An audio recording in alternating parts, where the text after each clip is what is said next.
I am now executing the role of autonomy to develop and unite our people as one. Ito yung role ko dito sa North Cotabato. Even the military, I open my heart to the military. I even submit myself to whatever enemy of the Republic, kalaban ko rin. Pero maganda yung officer namin ngayon sa Sikuto Brigade, gusto mo kasi sabi niya dato, step foot ka lang. Pero nahihirapan ako kaya nakapasok ko yung mga imay. Kasi wala na akong blocking sa kanila kasi nasa bahay na yung mga baril namin. So, siguro, this is my problem. Ng anak ko na nandyan sa brigade.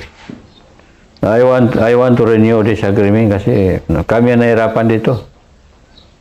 Ano may tulong ko sa gobyerno kung nasa bayang baril ko? Kung mag-operate ang mga polis, baril ko nakuha. Why? Kaya hindi kami nag-ingat kasi wala kaming kasalanan. Why? Yan. Pero this is a local agreement. Very local. But however, this is very effective.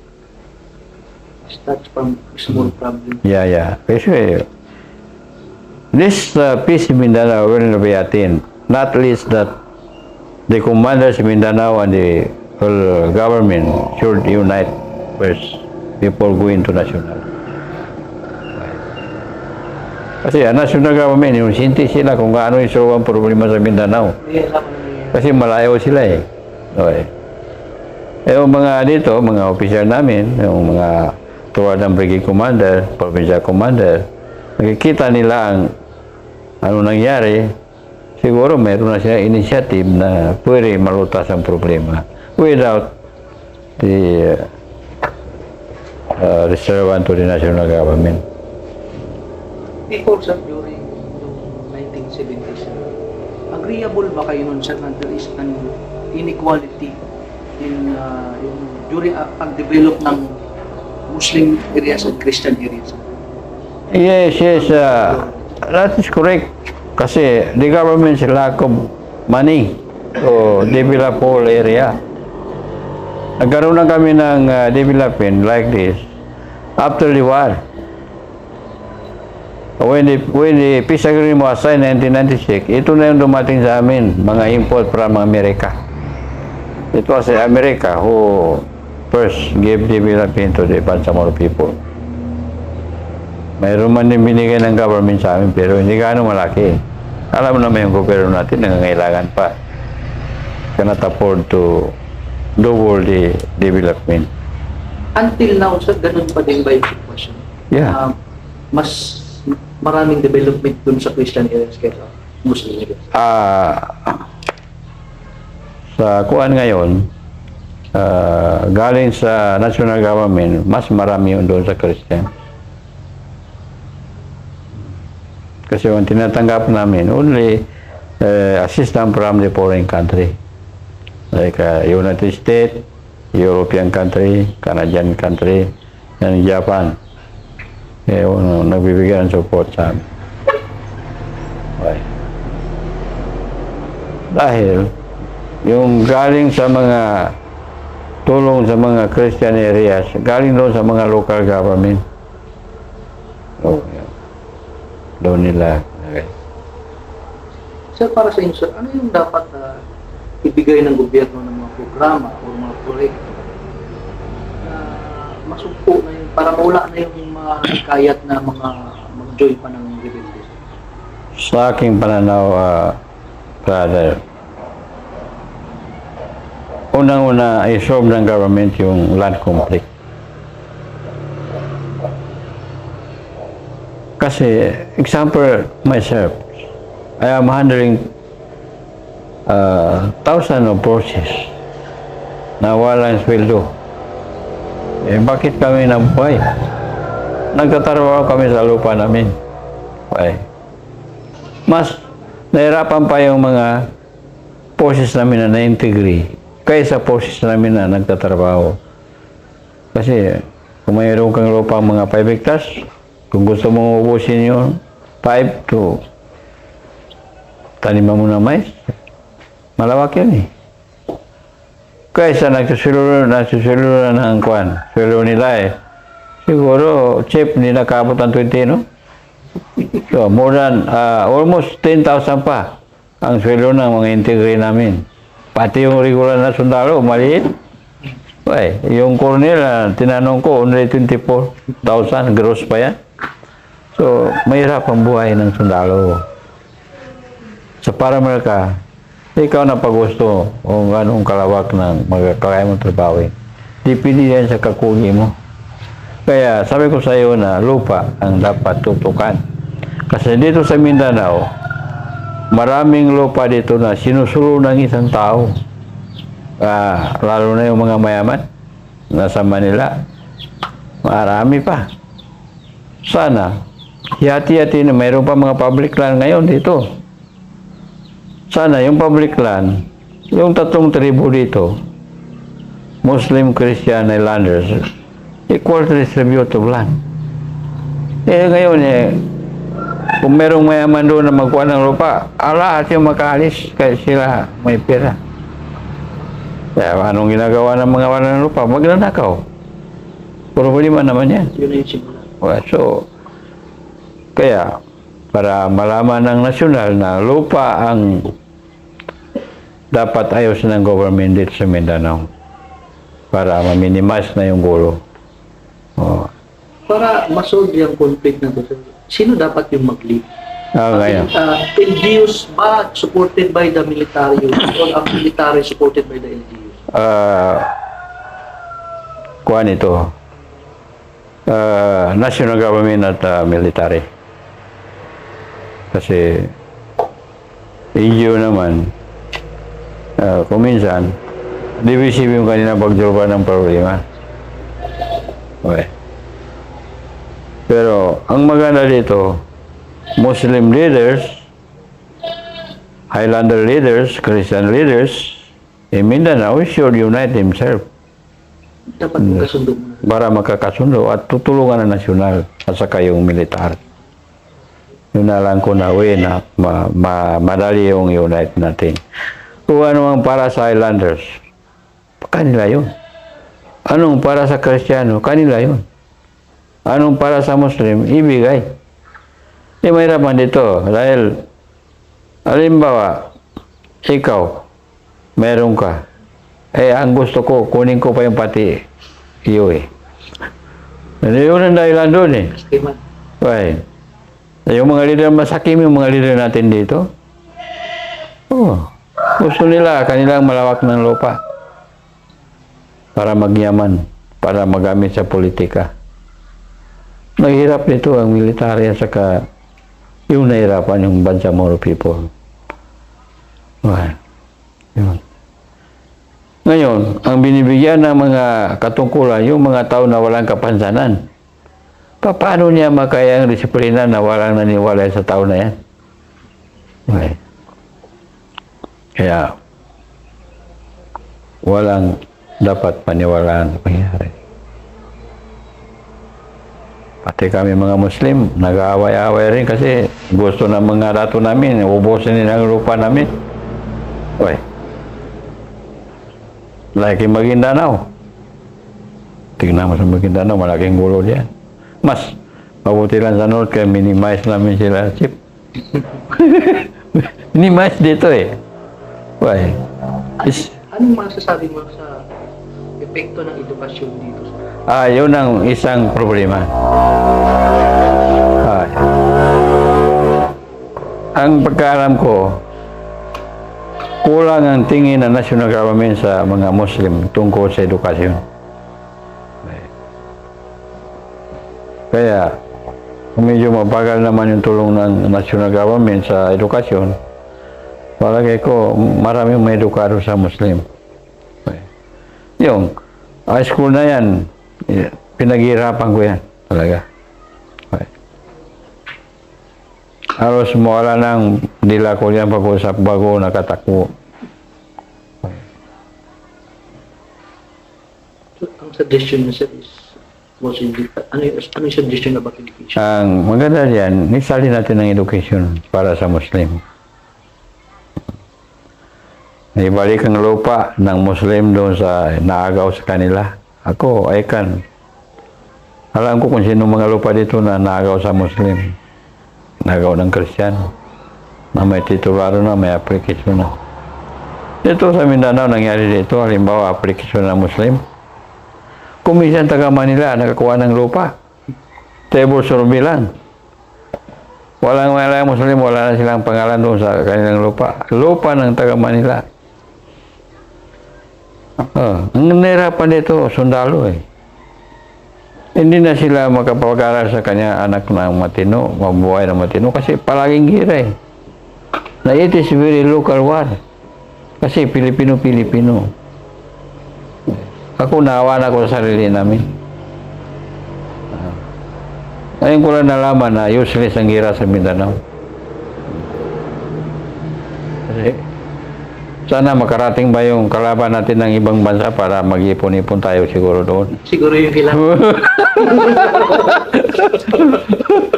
Siguro yung kailangan sa yung invaders galing na. Oo. Mag-unite na naman sila. Oo, guna. Panahon ng hapon. Yung fighter namin ito, natuntong matalam, natusali para pindas. Ito yung mga officer ng Muslim. Dito na nag-away ng hapon. Guerrilla. Sila. So, guerrilla doon sa halo. Guerrilla, halo yung Kristiyano at saka Muslim. Eh, bakit ngayon mag-away? Maraming bitiran. Ayun ang malala ko eh. Bakit hindi dumating ang kalaban ng gobyerno sa Pilipinas para maayos ito? Ay, Mas madali pang i-solve. mga istoryang pang bata-bata ba? Ang problema daw natin yung kalaban, China naman. Totoo na tayo. Negosyo. Okay.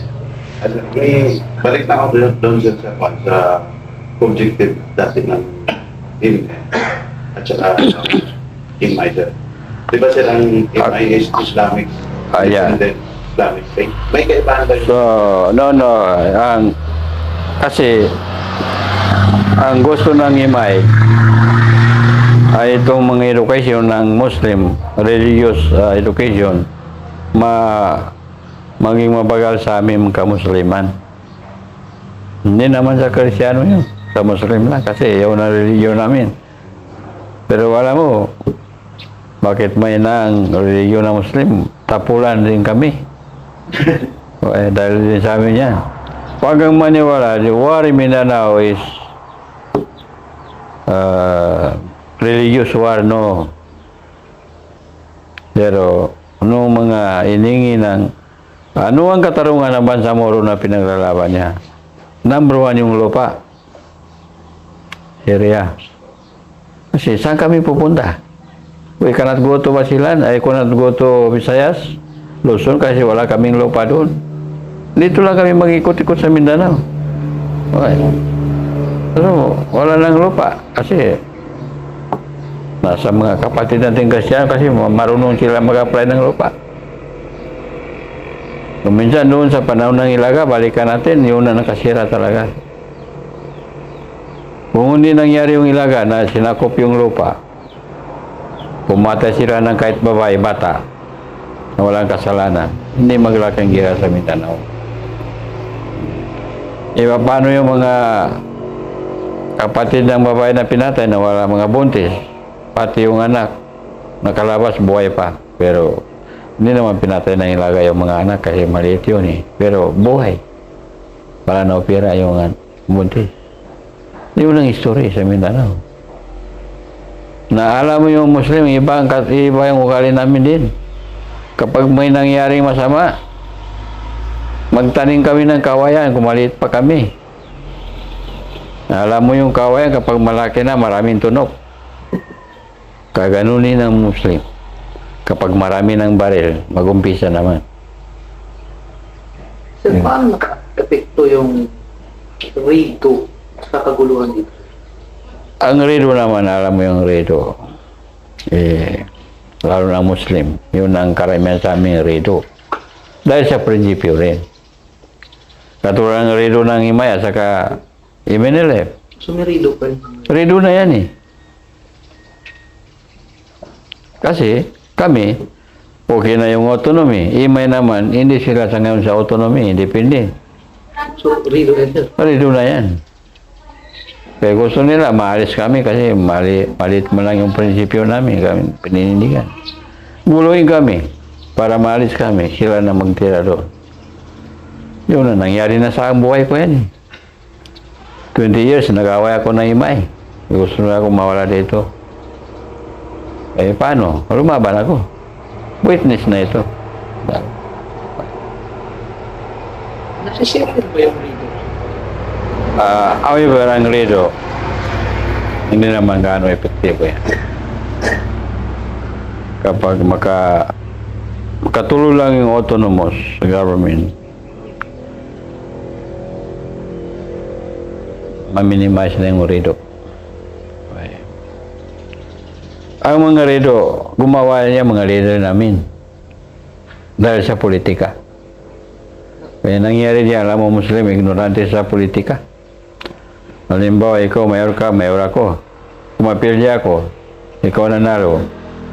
Yung lahat ng tao ko, kalaban ka. Yan ang redo. Okay. Dahil sa politika din. Iba yung, wala yan sa peace agreement yung redo na yan. That's a very local problem. Madali magsupo yan. Pero paano eh? Gusto ng government, maging redo ang lahat. Kabinigyan ng rangko na Muslim yung gustong gumawa ng redo. Nangyari, malakas ng redo. Hindi ko lang banggitin ng mga Muslim na malakas gumawa ng redo sa Mindanao, pero at least alam niyo yan, bala na kayo mag-research. So, being Muslim, mayan ako magsabi kasi Muslim din ako. So, wala na kayo, alam niyo yan.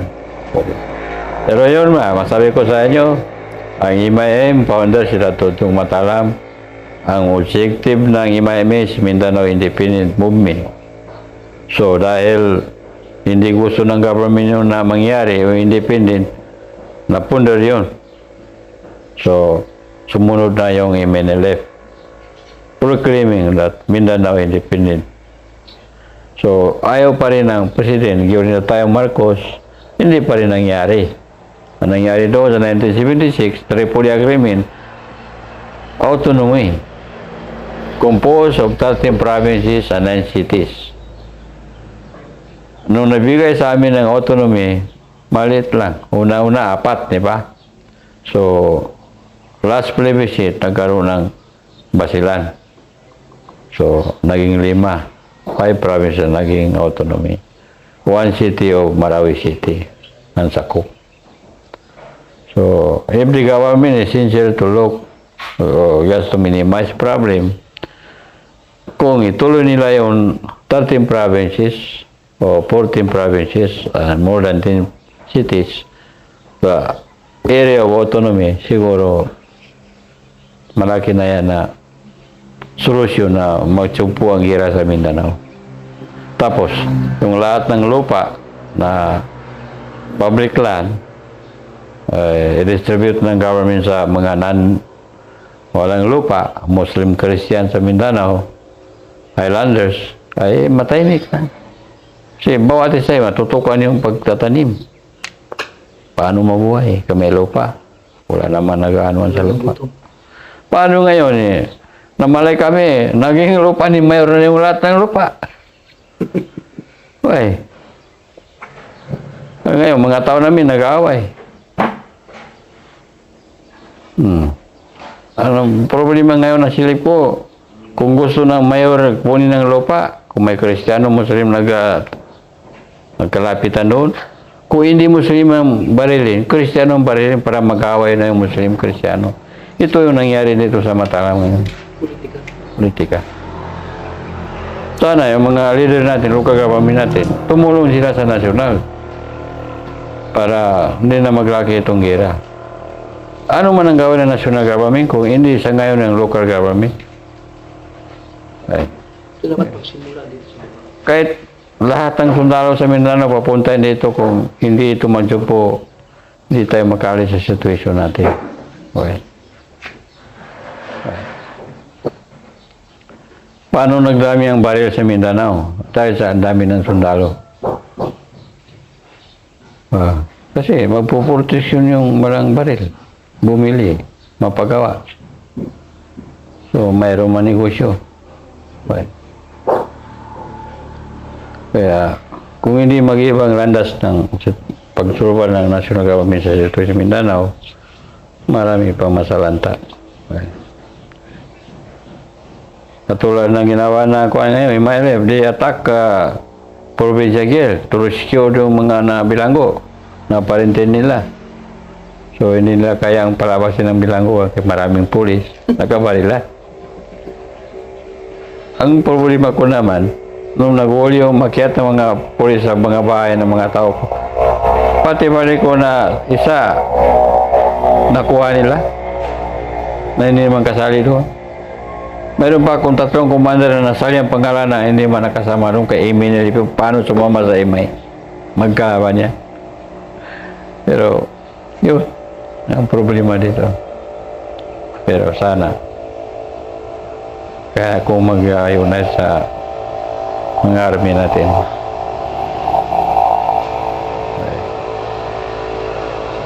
So, ano pa? Ano pa kasi yung tungkol sa Abu Sayyaf, sir? Paano yung Abu Sayyaf pumasok? It is connected ba with the MI, MN? Paano sila, sir, napasok dito, sir? Hindi ko gano'ng malinaw masagot kayo kasi actually ang Abu Sayyaf, yung pagkaalam ko isang organization yan na gumagawa ng kalukuhan. They want to destroy the aim of the MNLF and the Philippine government. Ang alam ko dyan, huwag lang magalit ang gobyerno para sila na gumawa niyon, Abu Sayyaf. Kasi mga malakas ang haramas nila.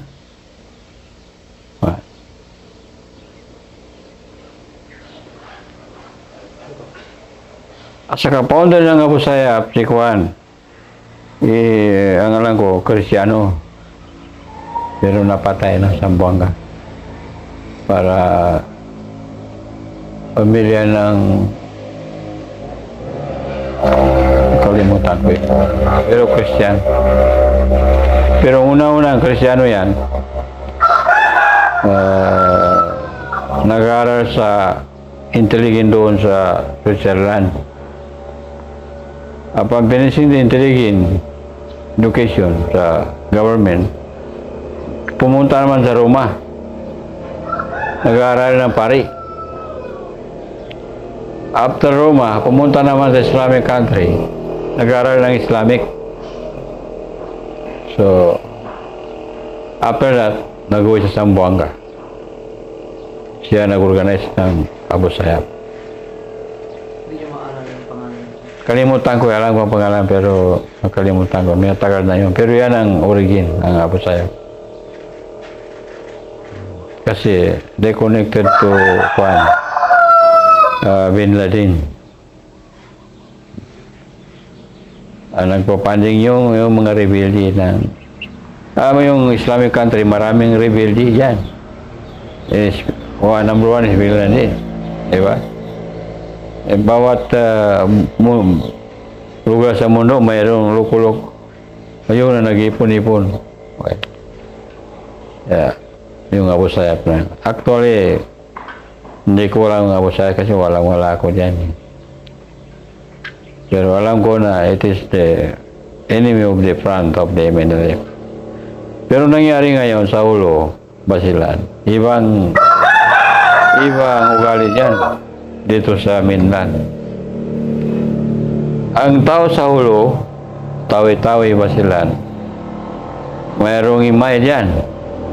Mayroong MNLF, Executive Council, 15. Mayroong promissory.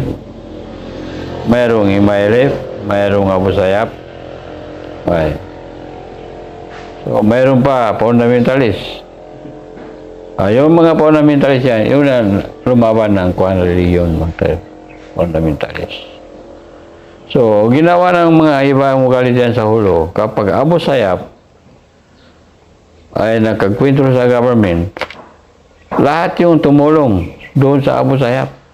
Lahat na. Lahat. Halo-halo. Halo-halo na kasi maliit na lugar eh. Ang objective naman ng iba doon na makialo, may mga luskuman pa dyan, para makakapture sila ng armas galing sa militar. Pagka makakuha sila ng armas para ng militar, yung mga sugalero ba, yun ang iposta nila sa sugal. Doon lang gusto na ibang-ibang tausog ang ugali. Kahit na ikaw, tausog ka, tausog ako, mag-away ta. Kapag may sundalo, mag-unit tayo na kalaban ng sundalo. Huwag tayo mag-away. After that, tayo naman ang mag-away. Yun ang ugali nila. Iba sa Maguindanao. Ito ang totoo. Okay. Kaya, yun, nahirapan ng sundalo sa Hulo, Basilan. Tawi-tawi kayo. Lahat kalaban nila.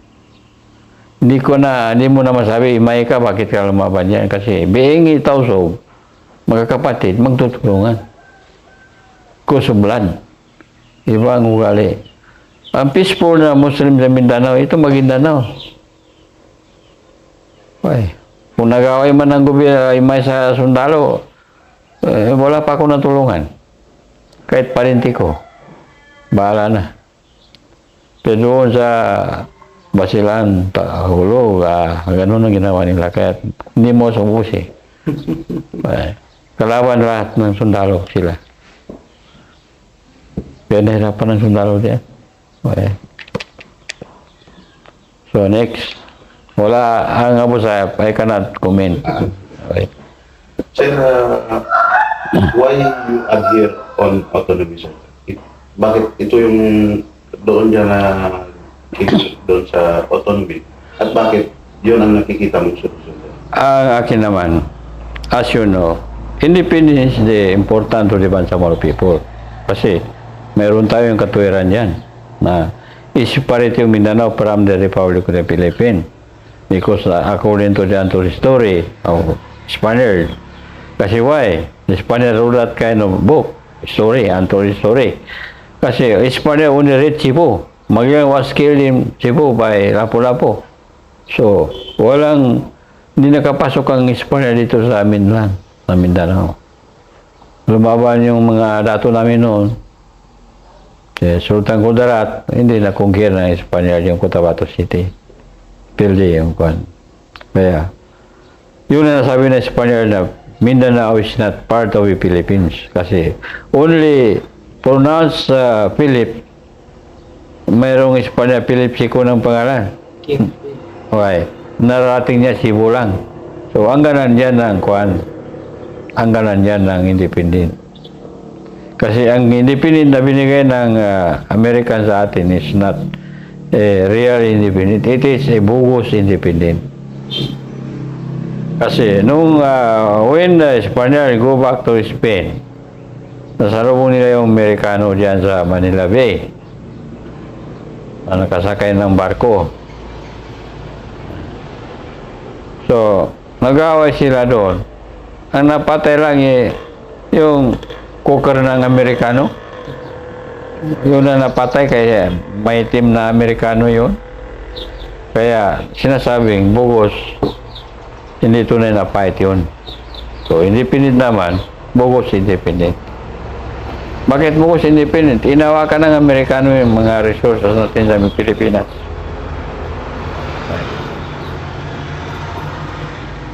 Inawakan nila wala na silang kwan. Awakan nila, hindi masabi ng President of the Republic, wag ninyong galawin yan. Kasi bugos independent. Inawakan pa tayo ng Amerika. Yan ang alam namin.